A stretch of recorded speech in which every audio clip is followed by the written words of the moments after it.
Olá, boa noite. Darei início à apresentação do seminário interdisciplinar da disciplina de Química Ambiental e Análise Instrumental, dos professores Ana Leite Roque e professor Zelito de Amarante Júnior. Meu nome é Samara Stein Cardoso Sanches da Silva, sou aluna do curso de Licenciatura em Química do Polo de São Luís Monte Castelo. O artigo escolhido é um artigo que foi publicado na revista Acta Tecnológica no ano de 2013, cujo título é A Avaliação Físico-Química da Água da Laguna da Jansen, em São Luís, Maranhão. Os autores do presente trabalho são Mariano Rojas, Jonas Costa Neto, Ricardo Barbieri e Laurinda Saldanha. Irei dar início agora à apresentação do artigo. A Laguna da Jansen é um corpo de água costeiro com características de mangue. Ela é originada pelo represamento do Igarapé Ana Jansen para a construção da Avenida Ana Jansen, fato que alterou significativamente a hidrodinâmica desse ecossistema, visto que antes da intervenção antrópica, ou seja, da intervenção humana, era uma região de manguezal. Com essa intervenção, a laguna passou a ter uma extensão de 140 hectares, com uma profundidade média de 1 metro. Esta possui características marinhas devido a uma comunicação com o mar através de um canal de drenagem, controlado por uma comporta durante a pré-mar. Apresenta também alto teor de nutrientes advindo de processos autóctones e alóctones, ou seja, os processos autóctones são processos que ocorrem naturalmente ali na lagoa, que são advindos da lagoa. Os processos alóctônicos, eles não têm a sua origem no lugar onde elas existem. Por exemplo, esses últimos processos, os alóctônicos, eles contribuem decisivamente com o processo de eutrofização da laguna, pois muitos esgotos in natura ainda são despejados dentro desse ecossistema. Nesse sentido, o objetivo do presente trabalho foi determinar alguns parâmetros físico-químicos da água, como a temperatura, o pH, salinidade, oxigênio dissolvido, sulfatos, sulfitos, carbonatos, amônio, fosfatos, nitrito e nitrato. A metodologia do presente trabalho ela foi dividida de duas formas: a coleta das amostras a campo e a análise em laboratório.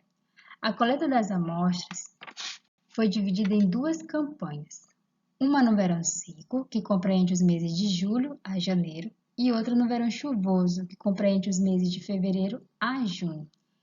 Essas coletas foram realizadas próximas às várias palafitas, onde o despejo de material orgânico de lixo são maiores.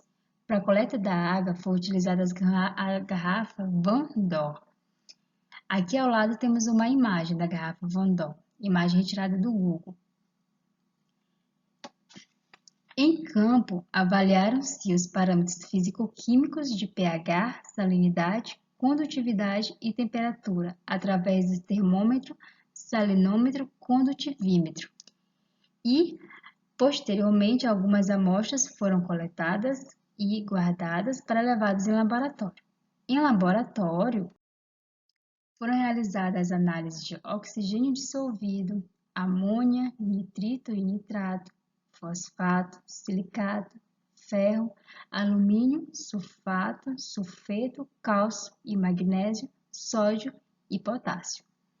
Cada um com seus métodos em laboratório, sendo que amônia, nitrito e nitrato, fosfato, silicato, ferro, alumínio foram utilizados também através da determinação espectrofotométrica pelo método UV visível, de acordo com Gomes 2001. Resultados da presente pesquisa. Na tabela 1 estão presentes as características físicas e químicas das águas da Laguna da Jansen na estação seca e na estação chuvosa, e os valores estabelecidos pelo CONAMA para as águas salobras. O CONAMA é o Conselho Nacional de Meio Ambiente e ele estabelece os parâmetros para os diferentes tipos de água. A água da Laguna da Jance apresentou nas campanhas realizadas no período seco e chuvoso temperaturas elevadas, isso próprio da época e região, como pode ser observado aqui na tabela. E pH alcalino, 8,3 no período seco e 8,9 no período chuvoso. Isso devido ao efeito tampão causado pela entrada de água do mar. Observou-se uma variação na salinidade e na condutividade. Isso em função dos índices pluviométricos apresentados no período seco e no chuvoso, em que os valores da salinidade e da condutividade eles diminuíram consideravelmente em função da forte influência das chuvas. Tabela 2. Estão presentes os dados comparativos entre os valores do oxigênio dissolvido e nutrientes obtidos nas estações seca e chuvosa, com os valores estabelecidos pelo CONAMA para as águas salobres. Pode ser observado que o fosfato total apresentou valores bem altos em relação aos valores estabelecidos pelo CONAMA, tanto na estação seca quanto na estação chuvosa. E esses fatores caracterizam a laguna como um ambiente eutrófico. Que um ambiente eutrófico, ele possui uma quantidade de algas em excesso, que pode prejudicar a qualidade da água, tem uma elevação na quantidade de nutrientes, e isso acarreta na menor quantidade de oxigênio dissolvido, como pode ser observado na apresentação, em que a quantidade de oxigênio dissolvido foi bem baixa, tanto na estação seca quanto na estação chuvosa, em relação aos valores estabelecidos pelo CONAMA, que aí deve ser maior ou igual a 5. Na estação seca, foi bem menor em relação à estação chuvosa. Isso pode ser explicado devido às altas temperaturas e à menor solubilidade, e também à baixa renovação das águas, uma baixa frequência de abertura das comportas, resultando em baixa profundidade e também na entrada de esgotos. Já na estação chuvosa, o oxigênio dissolvido se apresentou com maiores teores, podendo ser vinculado a maior frequência de abertura da comporta que permite a renovação da água. Só que essa quantidade maior de oxigênio na estação chuvosa ainda não foi tão significativa, porque mesmo assim ainda ficou abaixo dos valores estabelecidos pelo CONAMA. Em relação aos nutrientes nitrogenados, como nitrato, nitrito e amônio, apenas o nitrito, como está marcado aqui na tabela, apresentou concentrações maiores na estação seca. Isso devido às características redutoras da água, ou seja, baixíssimas concentrações de oxigênio dissolvido que não permitem que o nitrito, que é o resultado da oxidação do amônio, liberado pela respiração dos organismos fotossintéticos, se oxide em nitrato, deixando este em baixas concentrações e dificultando o desenvolvimento de águas e fitoplânctons, uma vez que o nitrato é a forma nitrogenada preferida dos organismos autótrofos. Já na estação chuvosa, o nitrito ele diminuiu, como pode ser observado aqui na tabela, devido a uma maior oxigenação da água em função da entrada de água do mar e aumento de entrada de materiais alactônicos, como já foi falado, que são materiais que são externos à lagoa. Isso decorrente de processos de carreamento causados pela incidência de chuvas. Um outro fator vinculado aos processos eutróficos são os teores de sulfeto e sulfato, representados aqui na tabela. Sabendo que os corpos aquáticos com altos teores de sulfetos, eles representam ambientes redutores, ou seja, com baixo teor de oxigênio, que causam a redução do sulfato. O sulfato, como pode ser observado, ele apresentou concentrações elevadas, principalmente na estação seca, devido às baixas concentrações de oxigênio, como pode ser observado aqui.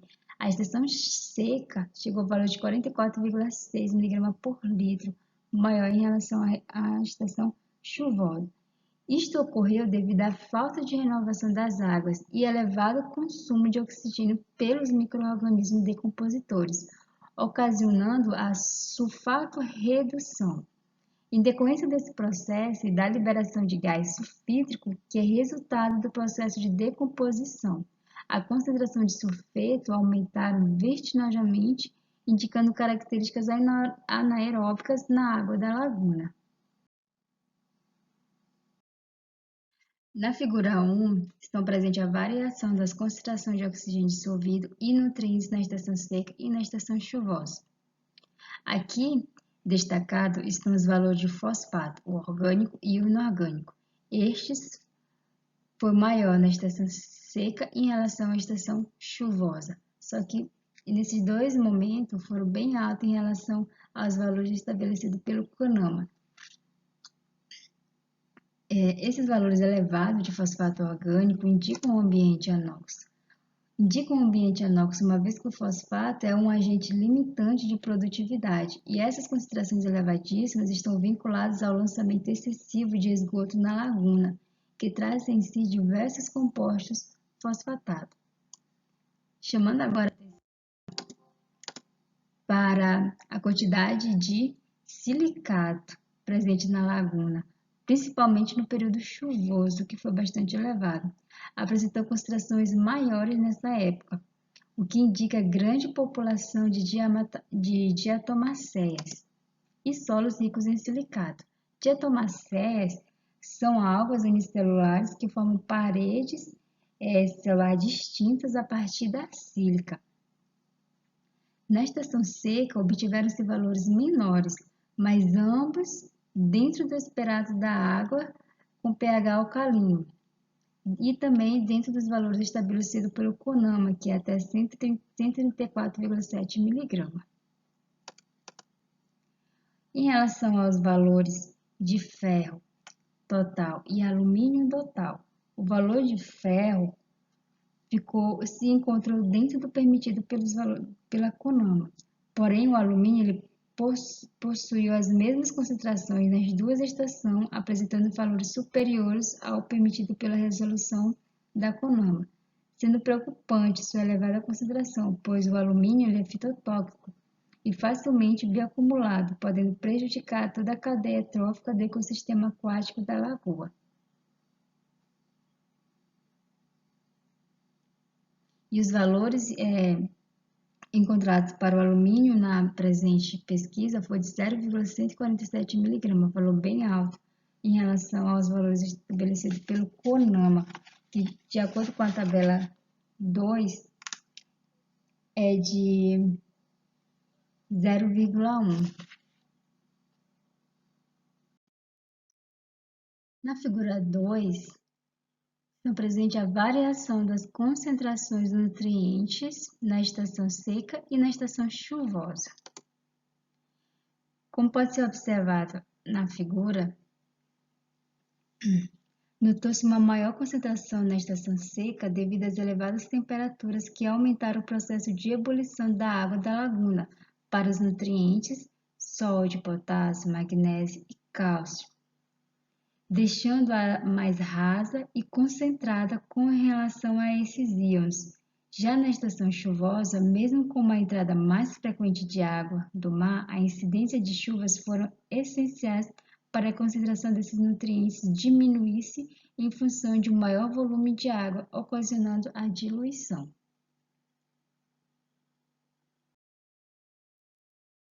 Nesse sentido, conclui-se que a Laguna da Chance ela é classificada como um ambiente eutrófico, porque ela possui valores de alguns nutrientes que a classificam como esse tipo de ambiente eutrófico.